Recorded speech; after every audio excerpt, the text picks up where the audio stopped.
Neste vídeo, vamos mostrar uma máquina de Turing que decide a linguagem A, ou seja, a linguagem 0K, 1K, onde K é maior do que 0, em uma complexidade n log de n. Em outras palavras, nós vamos mostrar que a linguagem A pertence ao conjunto, à classe de linguagens time n log de n, uma vez que vamos apresentar uma máquina de Turing M2 que vai decidir A em uma complexidade de tempo O de n log de n.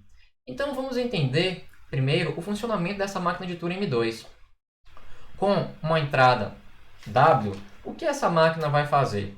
Primeiro passo, nós vamos percorrer a fita e rejeitar se 0 é encontrado à direita de 1. Então, com isso, como nós já vimos, é o mesmo passo da máquina anterior e a complexidade O de n. E o segundo passo será um loop, que nós vamos repetir enquanto os zeros e uns permanecerem na fita. No passo 3, nós vamos percorrer a fita verificando se o número total de zeros e uns que vai restar é par ou ímpar. Se for ímpar, rejeite. Então, se temos que percorrer a fita, a nossa intuição nos diz que percorrer a fita vai requerer O de n passos. E vem justamente o pulo do gato dessa máquina de Turing. Qual é o princípio dela? Ela vai percorrer a fita, porém, ela vai alternadamente cortar os zeros e alternadamente cortar os uns, começando do primeiro zero e começando do primeiro 1. Vamos entender o que essa máquina de Turing vai fazer. Então aqui, seja a fita dessa configuração,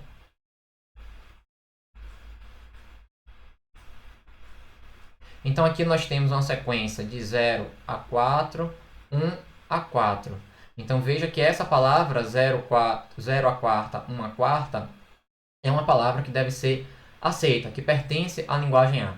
Então, o que vamos fazer?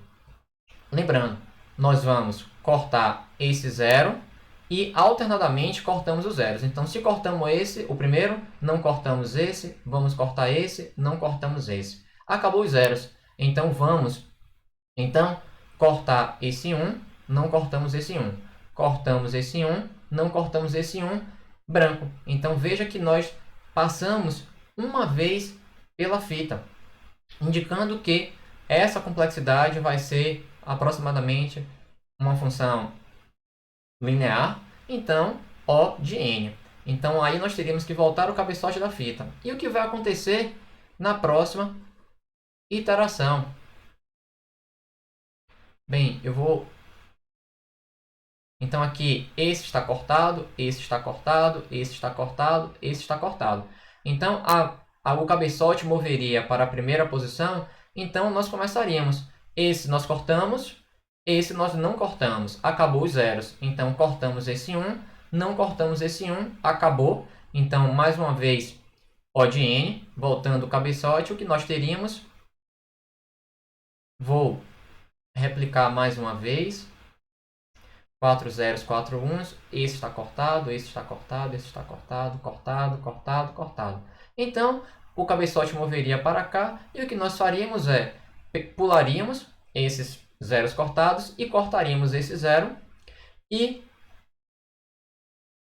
alternadamente nós não encontramos um outro zero para cortar. Então, acabou os uns, acabou os zeros, então agora nós vamos cortar esse 1 e pulamos o próximo uns. Então, como não tem uns, não tem nenhum prejuízo. O que acontece é que, veja que a nossa palavra acabou. Então, se nós formos pensar o que essa etapa fez, veja que nessa etapa nós tínhamos uma palavra de tamanho n, que é, no caso, n igual a 8, e como resultado nós cortamos a palavra, os zeros e os uns alternadamente, de modo a dividir pela metade. Então, a palavra n que restou, o número de zeros e o número de uns no total, que antes era n, se tornou n sobre 2. Vamos ver? Antes nós tínhamos 1, 2, 3, 4, 5, 6, 7, 8. No total, quantos zeros e uns nós temos? 2 zeros e 2 uns. Então, de 8 virou 4. Observe que nessa etapa, o que houve? Houve um cenário em que nós tínhamos n sobre 2 e mais uma vez dividimos pela metade, que nos gerou n sobre 4. Então, vamos lá. Aqui nós tínhamos 8, aqui agora nós temos 4. Então, aqui nós tínhamos 4 e restou quanto? 2. Um 0 e um símbolo 1. Então, aqui restou 2. E a partir daqui, n sobre 4, então tínhamos 2 unidades, vai restar justamente 2. Eu cortando ele, então vai restar um comprimento que vai ser 0. Então, mais uma vez, nós vamos dividir esse procedimento por 8. Então, aqui o que acontece, tudo bem, você pode estranhar a presença desse 0, mas vai ficar claro posteriormente. Então, o que acontece na realidade é que, se nós pensarmos, nós estamos pegando o nosso problema de tamanho n e dividindo ele pela metade. E isso vai acontecer até que o meu problema ele se resuma a uma única instância, que seria o equivalente a, em vez de 0, seria 1, que é justamente a passar um cenário onde não há mais nada o que fazer. Então, se nós pensarmos nos conceitos que nós aprendemos em estrutura de dados, análise de algoritmos, sobretudo em árvores, nós temos que isso daqui é n sobre 2, mas observe que a cada etapa, então, começando que aqui a etapa 0, a etapa 1, a etapa 2 e assim sucessivamente, nós vamos até uma etapa H, que eu vou chamar de H, que eu não sei qual é, que justamente vai me restar um problema de tamanho 1, que é justamente nada a fazer. Então, isso daqui, o resultado vai ser igual a 1. Então, se nós resolvermos essa igualdade, nós encontramos que n vai ser igual a 2h, h vai ser igual a log de n. Mas veja, vamos ver se isso está certo. Então, na altura 0, então n sobre 2 elevado a 0 é n. Então, aqui nós temos um problema n. Aqui nós temos um problema n sobre 2. Então, n sobre 2 elevado a 1, n sobre 2. Na altura 2, nós temos justamente no nível 2, nós temos n sobre 2 elevado ao quadrado, 4. E assim sucessivamente, até chegar a um problema que vai ser de tamanho 1. Então, quando é que vai ser o problema de tamanho 1? Justamente, h vai ser igual a log de n.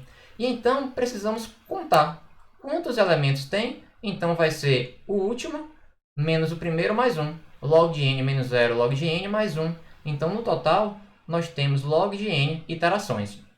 Então, portanto, voltando para o nosso algoritmo, nós sabemos que esse loop ele vai ter passo 3, O de n, passo 4, O de n. Então, aqui, O de n mais O de n, O de n. Porém, o loop vai ser repetido 1 mais log de n na base 2.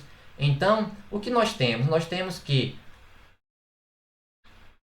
a iteração 1 mais log de n na base 2, porém, cada iteração tem um custo O de n. Então, no total, a nossa máquina de Turing apresentada, ela vai ter um custo iteração 1, O de n, iteração 2, que é justamente esse loop como um todo, O de n log de n, e operação 5, que é justamente se não permanecer mais zeros nenhuns na fita, nós vamos aceitar, caso contrário, rejeitamos. Então, para verificar O de n, pois teríamos que percorrer a fita toda. Então, teríamos O de n mais O de n log de n mais O de n. Então, o termo que domina é n log de n. Então, portanto, nós apresentamos uma máquina de Turing de complexidade n log de n, complexidade de tempo. Então, nós acabamos de mostrar que a linguagem A ela pertence à classe time n log de n. Então, podemos continuar nos perguntando, nós podemos fazer melhor do que isso? Bem, infelizmente, esse resultado nós não conseguimos melhorar em máquinas de Turing com uma única fita. Isso quer dizer que, para nós apresentarmos máquinas de Turing com uma máquina de Turing com uma complexidade melhor, nós teríamos que estender o poder computacional, digamos assim, dessa máquina de Turing. Nós já, tudo bem que nós provamos a equivalência das máquinas de Turing. Então, o termo certo não seria o poder computacional, pois nós não estamos aumentando a classe de linguagem reconhecida, mas nós conseguiríamos diminuir o tempo necessário, em termos de complexidade de tempo, para resolver, decidir aquela linguagem. Bem, há um resultado que nós não vamos provar, que qualquer linguagem que pode ser decidida em uma máquina de Turing de uma única fita com um tempo Ozinho n log de n, ou seja, o tempo dela é estritamente menor do que n log de n, aquela linguagem ela vai ser regular. Bem, no próximo vídeo nós vamos ver que nós podemos decidir aquela linguagem A em um tempo O de n se aquela máquina de Turing possuir uma segunda fita. Veja bem, nós mostramos a equivalência entre a máquina de múltiplas fitas com a máquina de Turing padrão. Então, nós não ampliamos a classe de linguagem reconhecida, mas veja que na teoria da complexidade nós estamos buscando diminuir a complexidade de tempo, nesse caso, para decidir uma determinada linguagem. Então, nesse contexto, nós vamos ver um resultado posteriormente que as variações das máquinas de Turing, ela vai, a depender da linguagem, nos permitir encontrar máquinas de Turing com complexidade de tempo menor. Então, no próximo vídeo, nós vamos apresentar isso. Muito obrigado!